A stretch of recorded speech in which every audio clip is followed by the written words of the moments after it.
Well, I need to welcome you back, and we'll see with the big story for today. We're talking about that national state broadcast that was done yesterday on account of President Bola Ahmed Tinubu talking about palliative that he intends to roll out to Nigerians to deal or cushion the effect of the removal of fuel subsidy. And not just that, but also the proposed plan of the organized labor to embark on the strike come tomorrow, Wednesday, the 2nd of August of 2023. Well, we're looking at all of these as it concerns the country, and that's what we're having as a major discourse today on the big story. I'll need to welcome you back, and I still have both of my guests with me. I'm talking of no other person joining us all the way via the phone from Abuja. We're talking of no other person but Barrister Ejire Tagene, and in the studio here, our Comrade FM&TV. Barrister Ejire Tagene, I guess you're still there. Yes, I'm here. Oh, nice to still have you.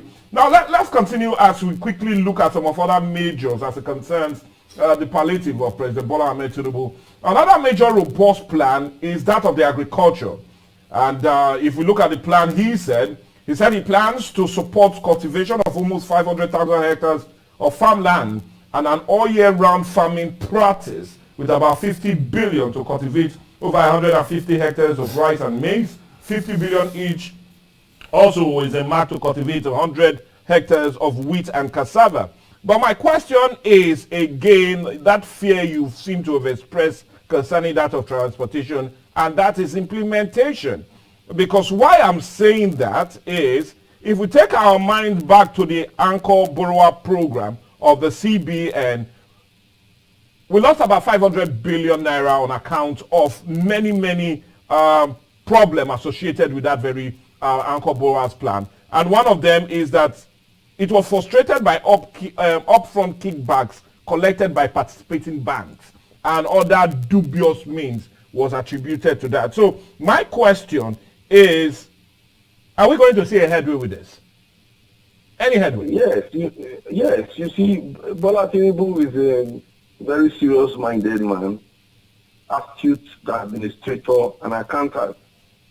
And he must have done his checks and proper research before rolling out this program. You see, I must give it to President Muhammadu Buhari. The Anchor Borrowers program was not a total failure. It increased production of rice in Nigeria. It actually increased local production of rice to a large extent. We now have some level of self-sufficiency. Like I said, people are crying of inflation. The major cause of inflation is shortage of food. It's a simple theory of demand and supply. Once there is low supply of food in the market and the demand is higher, the prices will go up. It's natural. It's a natural law. So Nigerians will wonder why you gave it to President Buhari then. If you give more money to farmers, if you encourage farmers to not go into production, let me tell you, President Muhammadu Buhari revealed that only 8% of our total arable land is put into use. That is shameful. That is unacceptable. So many people are not into farming, and those who are into farming are doing very little. In fact, I would call it, can I even call it subsistence farming? Petty farming, that's what we are into. That's not really commercial. We need to commercialize farming. We need to take farming like a business. So do you see this proposed plan, by Ejire Tagene, do you see this proposed plan of President Bola Ahmed Tinubu doing what you said, changing the narrative in the agricultural sector? It will change it. How will it change it? It will increase productivity. More farmers will now come in. They will cultivate more land. And once that is done, our harvest will be increased. Once the harvest is increased, it means that you are going to take more food to the market for sale. So your demand and supply will meet an equilibrium. And so that will push down the price of the commodity. It's a natural law. And that will make food sufficiency. You need, in fact, the biggest security all over the world is food security. Once people can go to the market and they find enough tomatoes to buy, the price of tomatoes will be stable. But once there is shortage of tomatoes in the market, the price goes up. More people chase the few goods. Yes. And that is the inflation we are talking about. So it's a welcome development. Okay, well, let me bring you into it, Comrade FM&TV. Now, he's talking now, if implemented, just like what Barrister Ejire Tagene said, it will really help to deal with most of the problem. But do you really see this? Because our problem has always been implementation. The World Bank complained about that very anchor borrowers program and said most of the gains were eroded on account of even the farmers not returning back the money because they were not even going to farms. We had deep security issues concerning farmers being killed on a daily basis on account of them going to farms. So my question is, now, okay, well, let's just assume it's well implemented. Do you see this dealing with the inflation that's currently 25.5%? I'm talking about food inflation. Yes, I agree with you, and I also want to agree with Barrister Target. Well, I'm happy both of you are agreeing on many things. No, we have stopped quarreling over a decade ago. Okay, well, yes, go ahead. You see, Mike, the truth of the matter is the day you stop trying, that is the day you die. If we say because yesterday those who took the money never returned it, therefore it is going to be the same thing, it's not possible. It depends on who is playing the piper. He dictates the tune. When there was terrible insecurity in the land before the arrival of Muhammad Buhari and Idi Agbon in 83, if you can remember, immediately they came in, the type of policy they were reeling out brought sanity into the society. You no longer find people urinating along the road, doing all sorts of things. War against the discipline. Exactly. Doing all those things. It brought sanity. If you are someone at the saddle of affairs and he is prepared to tackle this issue, why don't we give it a try? And again, most of the farmers have refused going to farm. Somebody, one of these, a musician from the West, by Sonny Adeba, sang a song. He said, even the son of that old farmer has brought his father from the farm and to the city because he wants the father to enjoy good life. We should not look down on our farmers. In any way we told somebody that this person is a farmer, they take him to even a sixth-class citizen. It's a major problem. But by the time you have this food, you have security for the farmers, this loan we are talking about, if they're able to access it, you monitor them. Because most loans in Nigeria are given to people without any collateral. I was in the finance industry some time ago, where we went for debt recovery drive. We saw that the addresses given by the borrowers were never in existence. Some of them were mere tomato sellers, pepper sellers in the market, and we are giving them hundreds of... So all you are saying, if well implemented and followed through, this might really transform things? Not might, it will. Now, Barrister Ejire Tagene, I know you are still there. Yes, very well. And also, Comrade Efe-Odomo, both of you agreed on it will change things. But also, both of you also noted that as of present, we seem not to have enough food to feed Nigerians. That's what both of you are saying. Of course, that is the cost of Now, Barrister Ejire Tagene, will it not make economic sense if the borders are now opened? So that at least we can bring food to deal with the shortfall now, and maybe with time grow that will definitely feed all of us. As you've both stated, the food demand is high, but the supply seems to be low. Is it not a right policy now to open the borders, let this food come in, just like when we had in Goodluck Jonathan's time, when even a bag of rice was sold for 8,000 naira? Is that not the best way to go now? Barrister Ejire Tagene, I want you to start. That Jonathan policy killed our agricultural sector. When you open your border and you allow every Tom, Dick and Harry to bring in eggs. But are we not dying now? Hold on, you have asked a question. Let me answer it, please. Go ahead. You open your border and you allow eggs. 1 million eggs to be entering your country, crates of eggs, 1 million crates of eggs to be entering your country every day. People will bring in palm oil here. People will bring in cassava into your country. You are pushing down the price of commodity that will force your farmers to abandon farming. It's a wrong policy. You see, the agricultural economics will tell you what will entice a farmer to go into farming. Efe-Odomo was saying, don't look down on the farmers. If the price of the commodity are too cheap, the farmers will not go to the farm again. So what drives a man like Koskari and Atiku Abubakar to go into rice farming now is the price, is the viability of the business. Agriculture is a business. So if you open your borders now, more rice will come in. You will see the foreign rice will be selling cheaper than the local rice. So people will not buy the local rice. You are killing the local farmers today. No, the rice farmers are killing them. So you don't, even if you open your border, don't open it for things that you can produce locally. Because once you do so, you are killing your economy. You are killing the farmers. Okay, well, a lot of farmers will press out of the market. Comrade Efe-Odomo. President Buhari have tried. Hold on, please. Yeah. President Muhammadu Buhari tried very well in this aspect, banning tin tomatoes, foreign tin tomatoes. That has increased. Go to the market and you will see a lot of made in Nigeria tin tomatoes. So we have industrialized. We have gone to the level of value, adding value to tomatoes, converting it from the raw state into a finished product. So that's what we are talking about. You don't open your border. Open the borders to bring in electronics, to bring in furniture, to bring in cars, but not to bring in food.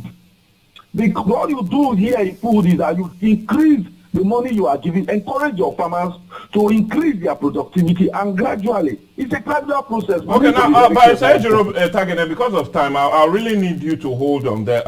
Comrade Efe-Odomo, do you subscribe to that, what he said? Or should the borders not be open for now for us to just at least leave for now, and maybe with time, we deal with the issues of whether foods are being smuggled or not? Yes, in as much as I don't want to have more differences with the target, I will agree with him, but with some modifications. Okay, let's get to hear those modifications. Yes, if you want to sleep, if you want to lie down, you don't go to bed directly from standing. You have to sit on the bed first, then you lie down. Because if you go straight from standing, definitely you will visit the hospital.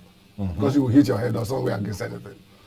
We should not adopt a Bradley plan now. We're already in the deep blue sea. Okay. There is hunger everywhere. Okay. Actually, if you open your borders to bring in everything, it kills your local production. Okay. That is a fact. Nobody argues that. But now that we are in this position, we cannot just say, let us close all the borders and concentrate on our own.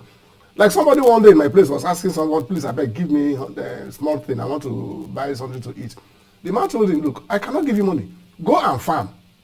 The man looked at him and smiled. Say, how much am I asking you for me that you are asking to go and farm? Even if I go to the farm today, will I plant today, reap today, and eat today? Today? Well, it's a question. Yes. I looked at him and look, this man seems to be has a mental problem. But look at the way he tailored his question.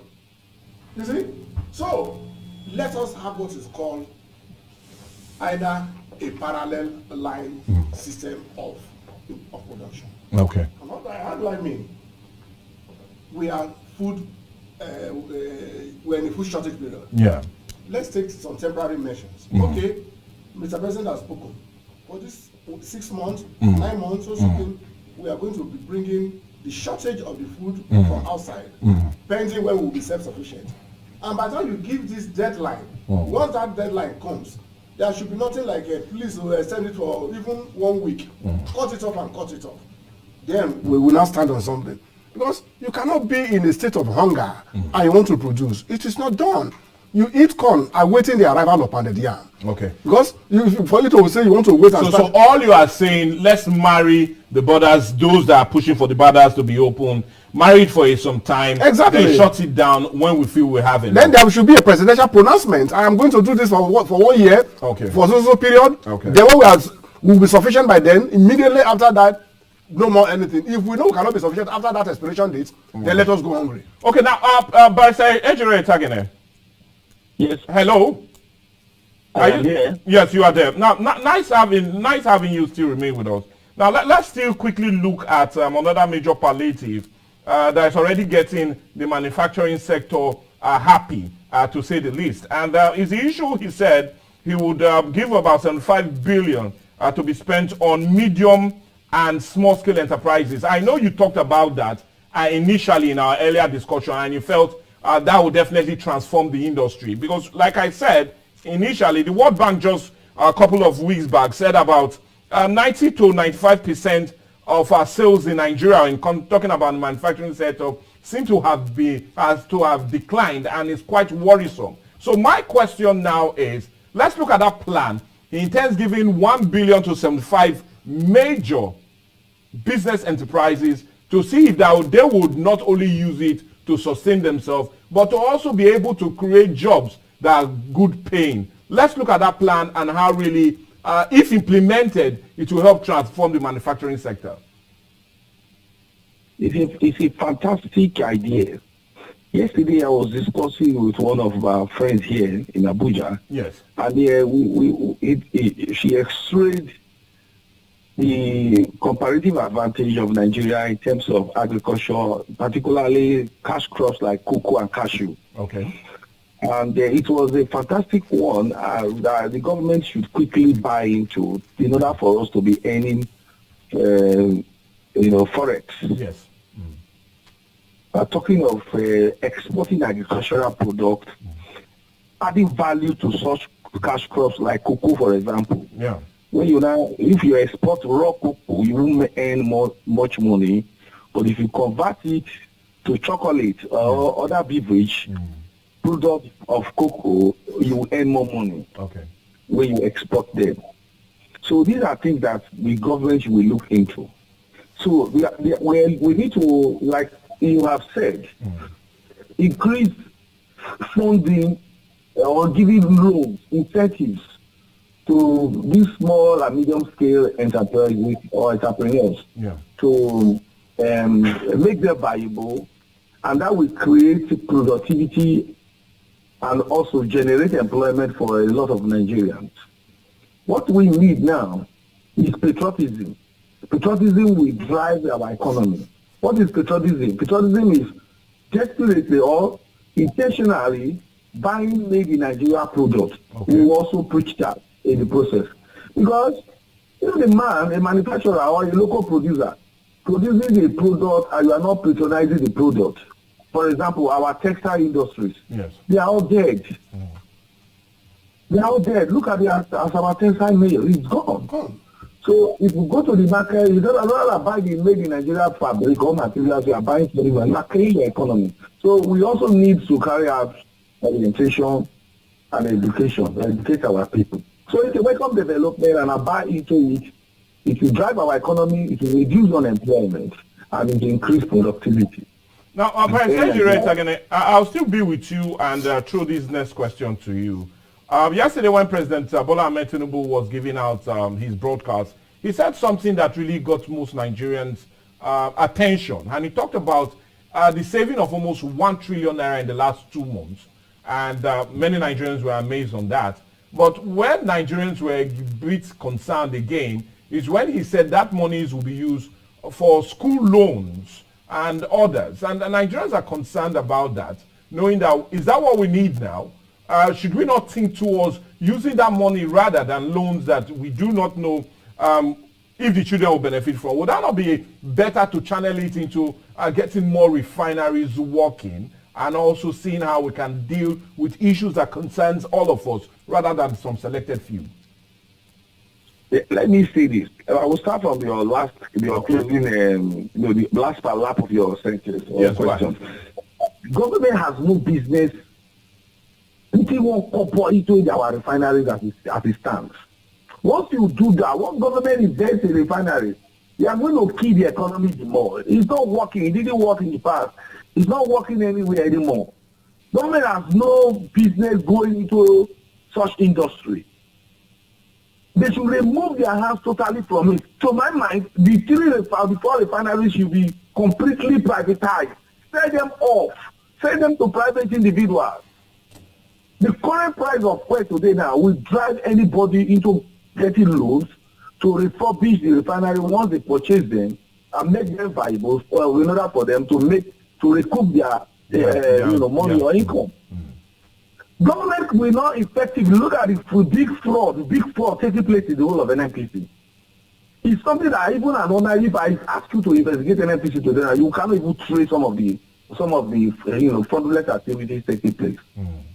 So, in order to remove corruption, in order for government to avoid such waste, government should remove their hands totally from refining business. It should be completely in the hands of the private individual. As it stands, let's still continue to import while the refurbishment of the refineries are going on. Once completed, government sells them off. After all, they belong to NNPC. NNPC is going into initial public offering so that Nigerians can now own it fully. So you sell some of them. They design a program on how to sell them. It should be run by different companies. If you have refineries, there are 2 refineries there. Put them in order, sell them off. The one refinery, sell it off. Now back to your other part of the question. Yes. Do you know that Nigeria still import palm oil from Malaysia? These are things that we're talking about. We still import palm oil from Malaysia. It means that we need to marry agriculture and, business. Okay. Because a company such as Unilever that produces margarine, they will tell you that Nigeria, the quality of palm oil produced in Nigeria is not as high as the one in Malaysia. So, but Malaysia came to Nigeria to NIFOR in Benin, Yes. to collect the seedlings which they later improved on. And today, we are also buying seedlings from Malaysia. So we have a long way to go. Putting this money, the money is massive. So the president is trying to spread the money around. He promised the Nigerian students during his campaign, I'm going to have this program for you, so that those of you from the indigent students from poor homes who cannot afford to be in school, a lot of students are crashing out of school, not because they are not brilliant, but because they do not have funds to forge ahead. Then it's not every Dick and Harry that will come and access this fund that the president is talking about. There is a criteria. Hello? Yeah, we can hear you. Go ahead. The CGPA of the students is what we qualify. It's not every student. So once you are a poor performing student, you are disqualified automatically. Okay, but I'll plead with you because of time. We need to go on a break now. But we'll come back. Thank you. I will truly wrap things up as it concerns the proposed strike that will happen tomorrow. And my question next, I know, would be, would there be a need for it? But anyways, let's go on a break. And also, Comrade Domo, I'll plead with you to hold on. Let's go on a break. And when we come back, we'll truly wrap things up today on the big story. Let's go on a break.